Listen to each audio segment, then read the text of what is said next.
Welcome to Divine Love Talk with Dr. Parthenia Grant, where we talk about health, well-being, and the love of the divine that exists in all of us.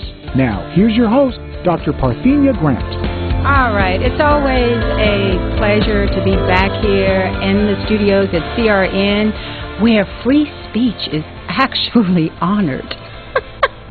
It's a wonderful thing after working on a campus where there is suppression of free speech, protest. It's my goodness. I'm also excited to have my co-host, Kim Michaels, joining us via Skype from Estonia, and to talk about his new book, Communicating from the Heart. Kim, I think this is a very, very important book for everybody to read, because clearly the biggest problem in relationships and on the planet is communication. Not only being able to communicate freely via the constitutional right to free speech here in the U.S. and in other countries in the world, but even in relationships, just being able to speak from this place of understanding and clearing up misunderstandings. So I'm very happy that you wrote this book and that we can share some helpful points from your book today. One thing that I learned from Kim Michaels' book, Communicating from the Heart, is that you cannot communicate from the heart unless you have made the choice that being at oneness with the other person is more important than being separated from that other person. And one of the biggest problems that I've seen when the ego gets to dominate the relationship is that people forget about the other person and they get more concerned with being right rather than being at peace, and rather than trying to create harmony and understanding in the relationship. There's a huge problem with people not listening to each other. So we have Kim Michaels back? All right, Kim, so maybe we got if you can hear me, I'm back. I can hear you. Okay. So talk to us about how we can communicate from the heart versus from the head. Yeah, I think you are right in what you said earlier, that when people start communicating from the head, it's almost impossible to have a deeper understanding between people. And the important thing about communicating from the heart is, of course, that it's not really from the heart, but it's from our intuition. Yes. And when we activate the intuition, we can go beyond the outer ego-based mind that only looks at differences. Mm-hmm. And from the heart, we can start looking at similarities, and we can even connect to the underlying oneness that all life is one. And if we can communicate from a state of oneness, then we can come to a deeper understanding. And really, it doesn't mean that we always agree. Because I think that it's important for us to realize that we are all different individuals. We are all unique individuals. Mm-hmm. And we are here to bring forth a particular aspect of God, a particular flame of God that is ours uniquely. So you and I might not always agree on the specifics on how something should be done, for example, but if we communicate from the heart, I think we can respect our differences, mm-hmm. and that is a major step forward. Well, you know, and I think all of the great teachers have a tremendous respect for just learning to listen to the other person first and make sure that you have a clear understanding of what they're trying to say, because I've seen so many conversations where both people at the end of the conversation are really on the same point. They're trying to make the same point, but they're talking all over each other and they're not listening, and they are moving into this place where they feel like when you say something or you don't say it in a certain way that they're being attacked, and then you're just going in circles. It's like this hamster wheel where it can take 2 hours just to make one point. Yes, that's very, very true. And that's also something where I think when you're connected to the heart, you can listen better. And you can probably also really go beyond the words, because what the scenario you're describing, I think that's when people are only interpreting the word mm-hmm. with the mind, with the intellectual mind. Yeah. And I know for myself, sometimes when I'm talking to somebody, my mind is just running wild. Mm-hmm. And it's like my mind is trying to anticipate an answer, even though I haven't really heard the question yet. Right. And if we can cut out that mechanism, that's very, very true, as you said, if we could just stop and just listen. Yeah. And I think also sometimes it's like when we start talking about something, especially if it's a deeper topic, I find, at least in myself, I can't always say what I really want to say right up front. Mm-hmm. It's almost like I have to say something that's on a superficial level first, and then if I keep talking, then I can get down to what it really is I'm trying to say. But if the other person has already interrupted me and responded to the superficial stuff I said, then I never really feel like I get to say what I really wanted to say, and I think that goes for other people as well. And so then we have this very, like you said, a very superficial conversation. Exactly.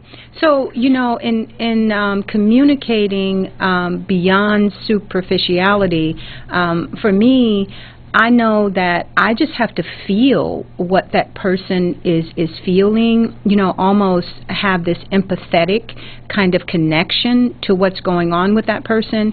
And it works very, very well if the other person, when you ask them, well, are you angry with me, or what are you upset about? You know, and if they're able, or if they have the courage to tell you exactly what they're feeling in that moment, even if they attack you, I would rather hear the truth from that person than have them go into denial, because then we can never get to the root of what the real problem is, because I think that there has to be honesty and authenticity on the part of both people to go deep into the truth, so that you don't have to keep dealing with the same issue over and over.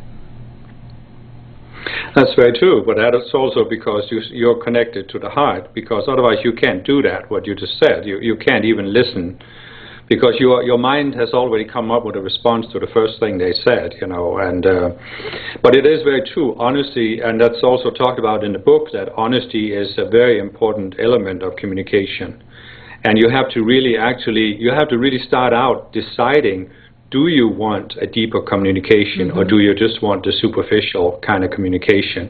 And that takes a lot of honesty, and I think it actually takes honesty about ourselves. You know, we have to be willing to look at ourselves and see, well, where am I not communicating? Or, like you said, am I not a good enough listener?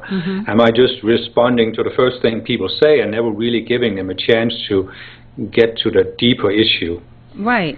And you know, a lot of people, I think, get caught up in this ego thing of wanting people to really cater to their ego and compliment them and build them up. And you know, if it's a genuine, authentic, you know, heartfelt comment or compliment, I'm all for it.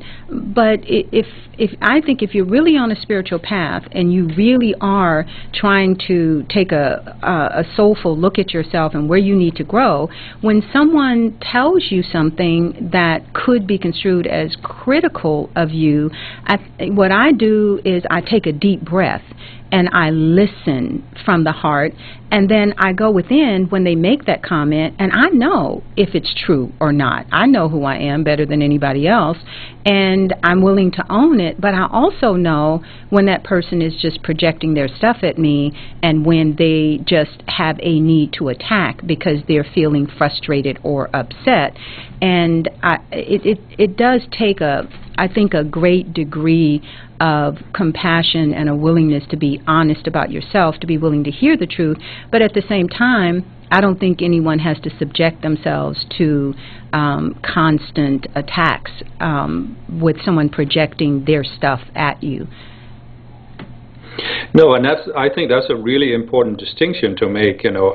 But I think also that before we can actually really make that distinction, I think we have to be honest enough to look at ourselves and see whether we are actually do we go into a conversation feeling threatened? You know, even if we don't realize this consciously, you see so many people, if you say just one little thing wrong, or if you have a little bit of a tone of irritation, they immediately react to that. Exactly. And that's because they are so on the defensive all the time. And Right. I think the least we can do is look at ourselves and say, am I actually defending myself before I've even been attacked? Exactly. And and so if we find that we have this mechanism, then we need to work on that. And I think in that respect, it has helped me to work on depersonalizing the things I feel defensive about. Take a look at them and say, why do I feel defensive about this? And then have the goal to depersonalize it so that I can listen to another person and I can try to hear what they're saying without taking it personally, even if they're actually attacking me. Yeah. Because a lot of the times, you know, you have to it very much helped me when I realized that even if somebody comes at me and are seemingly attacking me, it's actually not really me they are attacking. Right. I'm not really the cause of their state of mind. It's their state of mind, is their state of mind, and they are just acting out that state of mind. But it doesn't necessarily mean that I'm the cause of it. I might just be the trigger, I might be the closest person there, you know, but it doesn't mean I have to take this as a personal attack. Exactly. And I think it's really great what you're talking about, if you can come to the point where you just have depersonalized it enough that you don't go into that defensive reaction. Okay. And then you can just listen. Well, we're talking to Kim Michaels about his new book, Communicating from the Heart. I'm Dr. Parthenia Grant. You're listening to Divine Love Talk on CRN. And we'll be back after commercial break with more ways that you can take your freedom back by learning to communicate from the heart with Kim Michaels and his new book, Communicating from the Heart.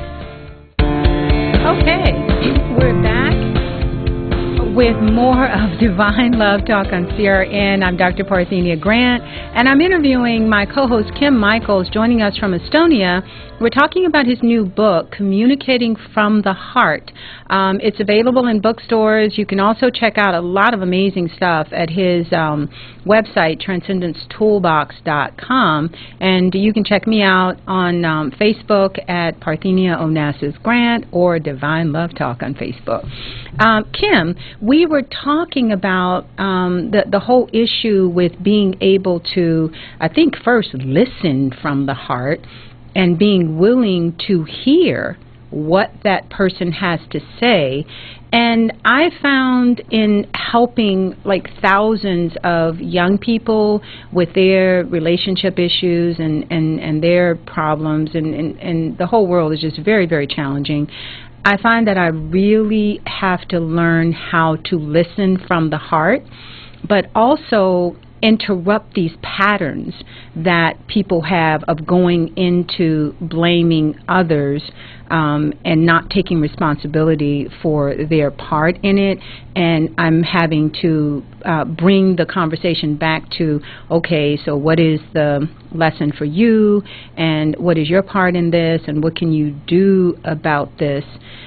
And the listening part is, I think, equally as important as being able to talk to someone from a loving perspective versus putting them down or judging them and criticizing them. Yeah, I totally agree with that. And you obviously have a lot more experience with that than I do, because you've counseled so many students over the years. And I really feel it is very important what you're saying, to listen. I've noticed in myself that, you know, anytime you're in a little bit of an authority position of a teacher of any kind, whether it's in a college or just a spiritual teacher like I've been, there are people who, like you said, they have a pattern. They don't really want to take responsibility for themselves. It's almost like they want you to validate them in their misery. Yes. And that is hard, you know, because on the one hand you want to show compassion to people, but on the other hand you're not helping them by validating their misery. You know, you're only helping them if you get them to reconnect to the fact that they are not powerless. There is something they can do about their situation. But of course, in order to do something about your situation, you have to shift your consciousness. You have to shift out of this sense of being powerless that most people have been brought up to be in, really. And we are brought up to think that there are so many things that we can't do anything about.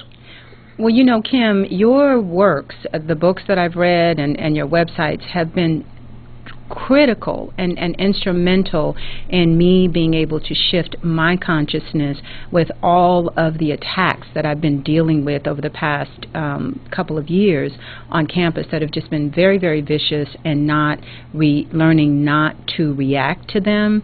It's been a journey and it's been a process, and what has helped me a lot is being able to sit in my awareness and consciousness of knowing that what I'm being accused of or being attacked about has nothing to do with the truth. It has nothing to do with reality. It's just a mechanism that this group comes up with of, you know, it falls under the accuser of the brethren of just attacking. And I remember this summer sitting in a meeting where, you know, all of these administrators were there specifically to intimidate, bully, and harass and attack me. And I had so shifted from reading your work that I was able to listen to them and answer their questions in a very clear-cut way, that where there was no, you know, need to defend myself, no need to say anything other than, well, here's the truth, and if you want to go with, you know, this other nonsense, then go with it, and then listen to the nonsense and the craziness and know, wow, this has nothing to do with me, and finally getting to the point where, you know, I got up and said, okay, enough already. There's nothing else I can say to you guys. And that is, to me, communicating from a position of power when you're under attack. And I have to tell you, I never would have been able to do it without all the books and all the free information on your websites. Yeah, and I think that's very true, because what the masters are trying to help us do, the ascended masters, they are trying to help us reconnect to the fact that we are more than the outer personality. What you're describing is basically the process where you have, like I was saying earlier, you have depersonalized these issues, but really the way to depersonalize it is that you connect to your own higher self. You realize there's a part of you that's in the spiritual realm, and it can never be affected by anything on earth. And when you have that inner connection, then you're not so easily pulled into all this outer turmoil.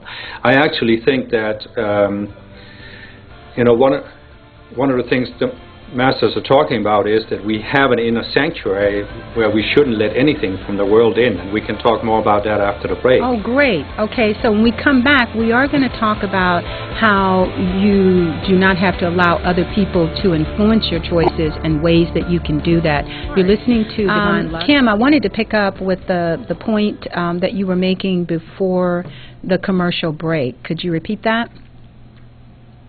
Yeah, what the Ascended Masters are teaching us is that we have a core of our being, they call it the inner sanctuary, where we are really not meant to let anything from the world enter. Okay. It's meant to be our peaceful zone where we can retreat and connect to our spiritual selves. And of course, we've all been tricked into letting various things enter, and that's why the Masters are giving us these tools. Now, in this book, for example, the full title is actually How to Communicate from the Heart. Mm-hmm. And there are some discourses there from the Ascended Masters that talk about communication as it relates to the 7 spiritual rays, mm-hmm. which also relates to the 7 energy centers or chakras in our auras. And by using those tools, we can actually take back that inner core that is the peace in our beings.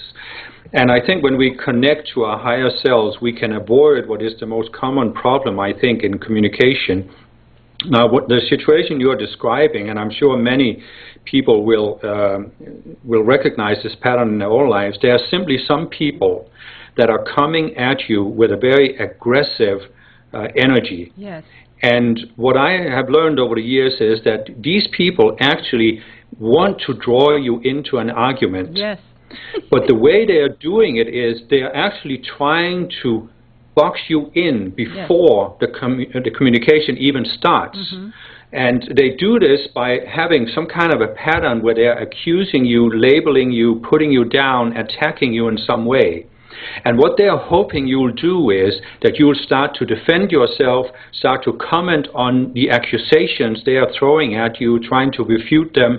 And as soon as they can drag you into this game, you have lost any chance of communicating with them at a deeper level. Because what you are doing is, when you react to them in a defensive way, you are actually, in their minds, you are confirming their view of you. And I have certainly found that to be true in my dealings with the attackers on campus, because they will make up things just to see how you're going to react. And even if you show them in black and white that what they're saying is absolutely untrue, the truth does not matter. The truth is a casualty, and it's inconsequential, and it's insignificant to people that are doing exactly what you're saying, Kim. They just want to draw you into an argument. Yeah, because they don't want to have a conversation with you as two human beings. Because they've already judged you as being subhuman, or a specific kind of human that they don't like, that they can label. And so they want you to validate that viewpoint at all costs, and they are just looking for you to react to what they're saying so that you validate them. And the point I wanted to get to is that the only chance you have, and it definitely does not work always, because some people you just can't reach, but the only chance you have is to not conform to their expectations, not validate their view of you. The first thing you have to do is actually shock them into thinking that maybe this is a real human being who has real feelings and real thoughts, you know?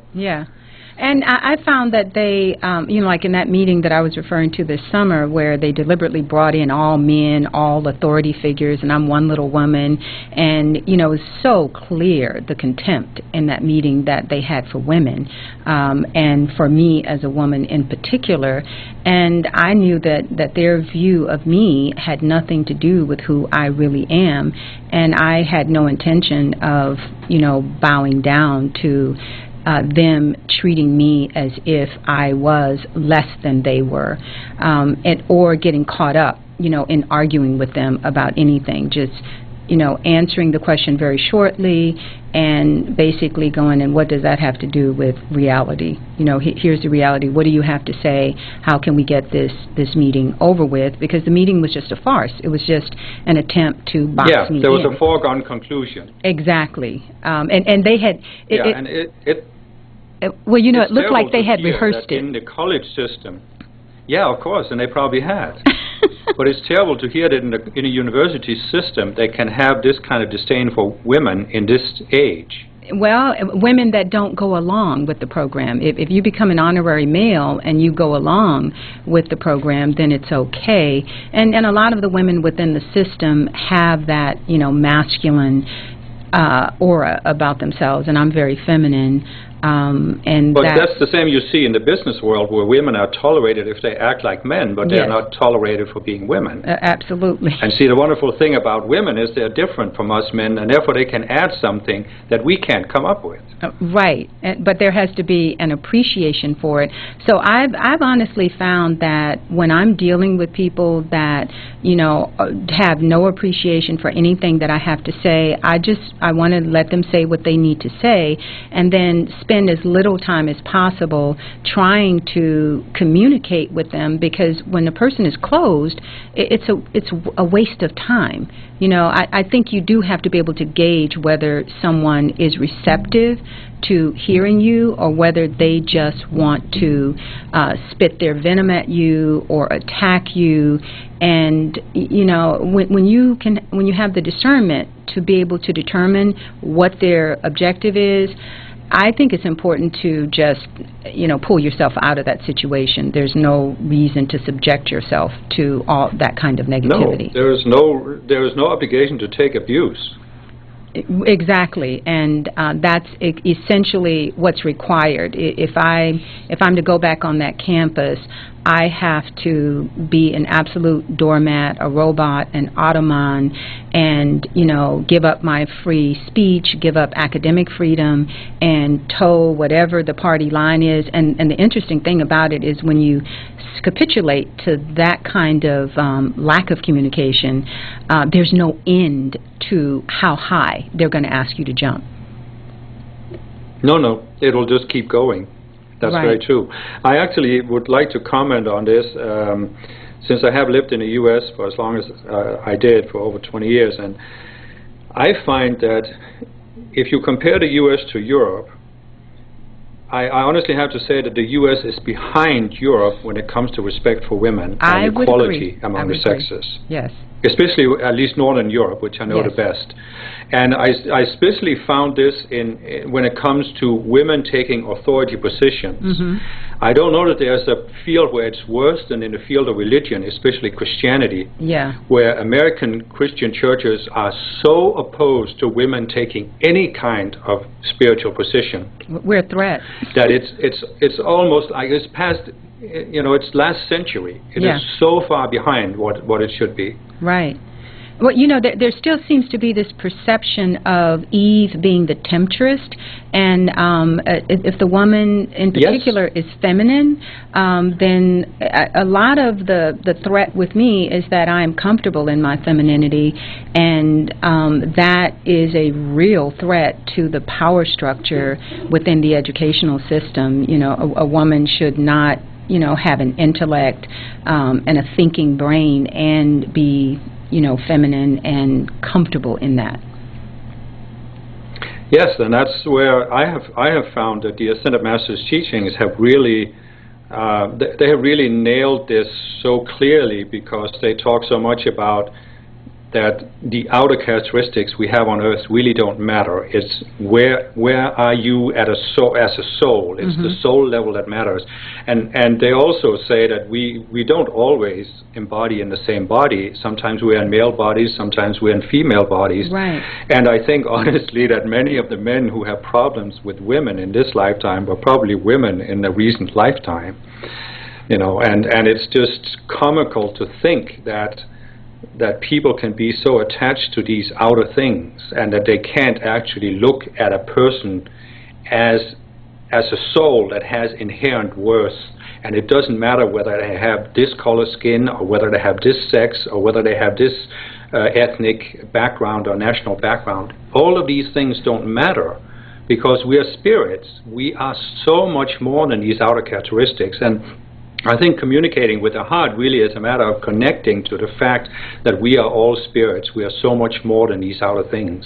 Well, you know, that's such a cogent point, Kim, because the other problem that the power structure have with me on campus is that I communicate with all of the students as if they are equals, and I treat them as equals, and there's this hierarchy that, you know, the faculty and the administrators, that they are above the students don't need to be respected, they don't have any rights, they're treated like little children and told what to do and when to do it, and reprimanded, you know, if they speak out or ask questions.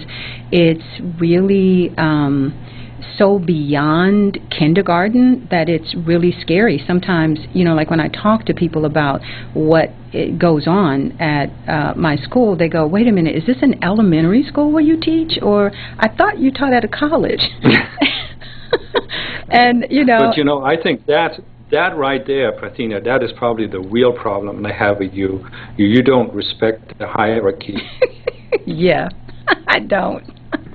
I think so, well, because, you know, that is what we do as spiritual people. You know, if you're really connected to who you are as a spiritual person, you see other people that way too, and then you see behind the outer facade, and that means that there's nobody who's below you that you won't talk to, but on the other hand, there's nobody who's so above you that you will respect anything they say if you disagree with it. Exactly, because I don't disrespect anyone, but I certainly will not go along with irrational behavior or mistreating people or discriminating against them. You know, it doesn't matter who they are. I've always been a champion for, you know, the disabled students on campus, and I will stand up for any injustice, and that is a real threat, the fact that I speak out. And but see, go ahead. This is a society-wide problem that I think that the U.S., that's why I say the U.S. is in a certain way behind Europe, because what has happened in Europe is that there has been sort of a whatever you want to call it, rebellion or change in how people view authority. Because it used to be that if somebody is in an authority position in society, you cannot speak out against them. They are right.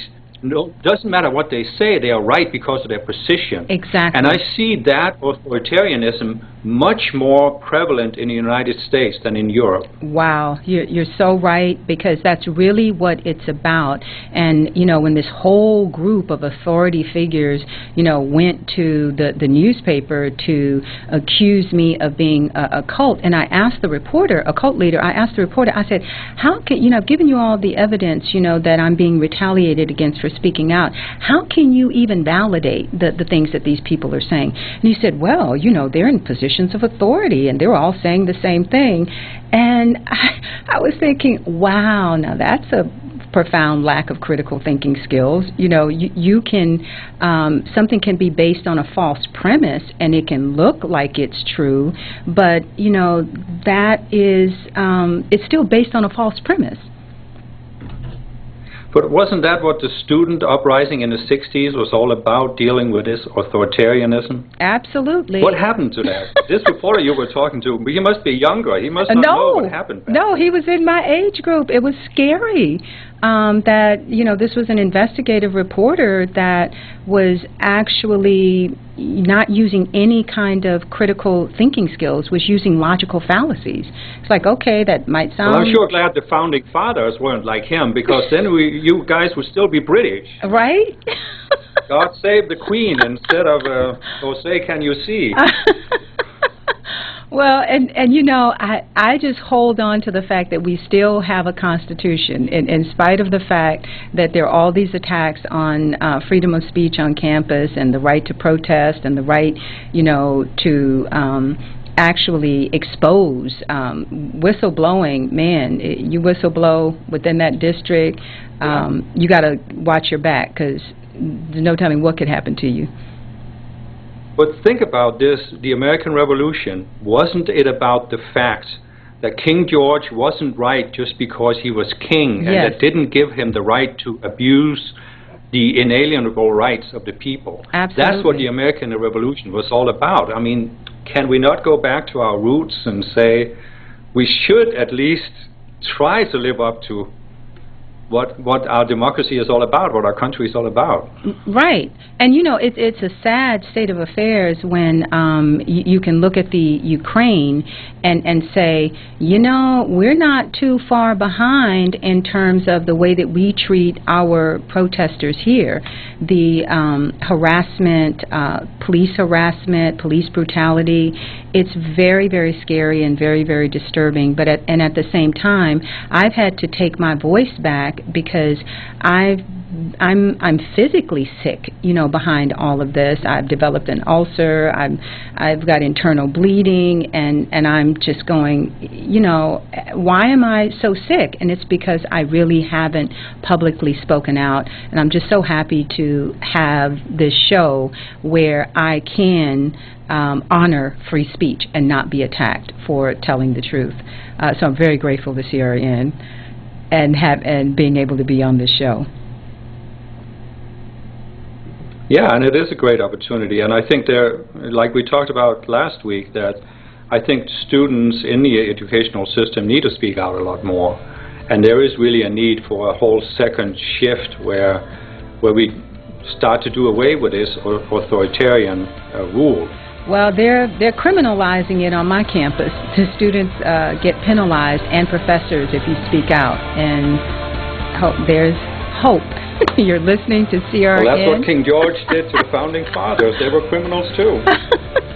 Okay, you're listening to Divine Love Talk on CRN with Kim Michaels and his new book, How to Communicate from the Heart.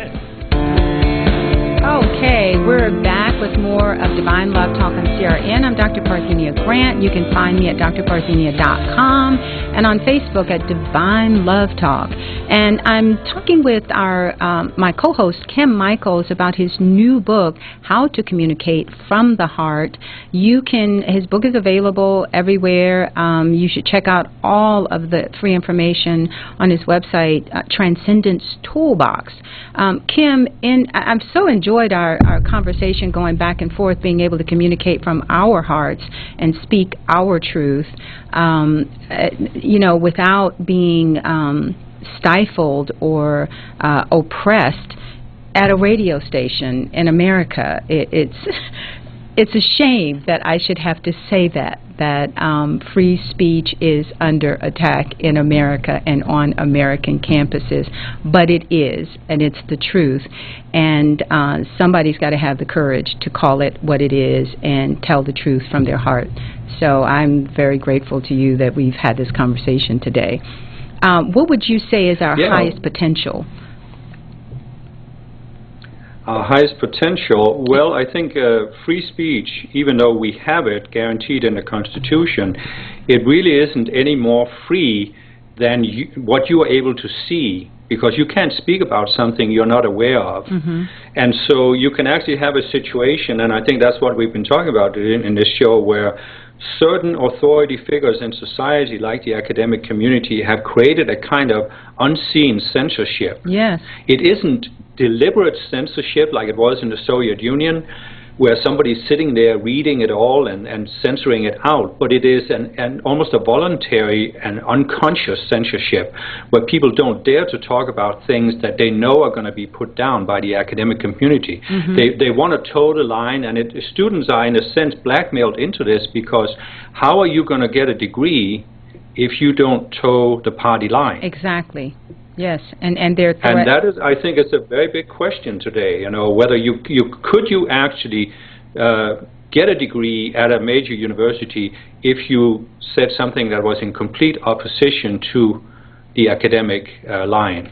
I agree with you, and students do tell me that they are afraid of retaliation from the administration. Over the years, they've come to me with all kinds of complaints, and I'll say, well, they have a complaint department, you should go and file a complaint. And they go, well, they'll retaliate with me about my grades, and they really are afraid. And it's sad, to not be able to go to the administrators, or they'll say, well, I went to administration, and they don't care and they won't do anything about it. It's a very sad, frustrating state of affairs.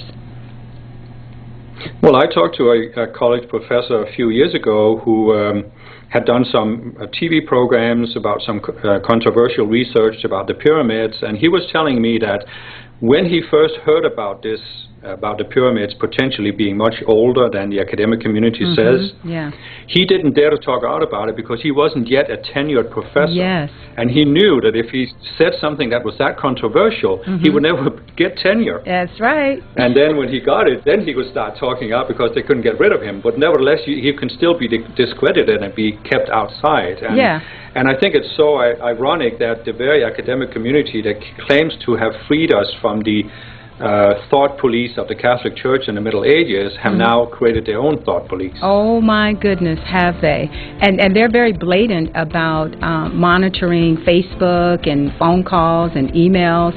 They're not even secretive about it anymore. Thank you so much, Kim Michaels, for joining us on Divine Love Talk and sharing insights from your book, How to Communicate from the Heart. I want to encourage everybody to go out there and read it, because that's the biggest problem on the planet, is finding the courage to communicate from the heart and to listen from the heart. We'll be back next week with more of Divine Love Talk on CRN. I'm Dr. Parthenia Grant, and I thank you for joining us.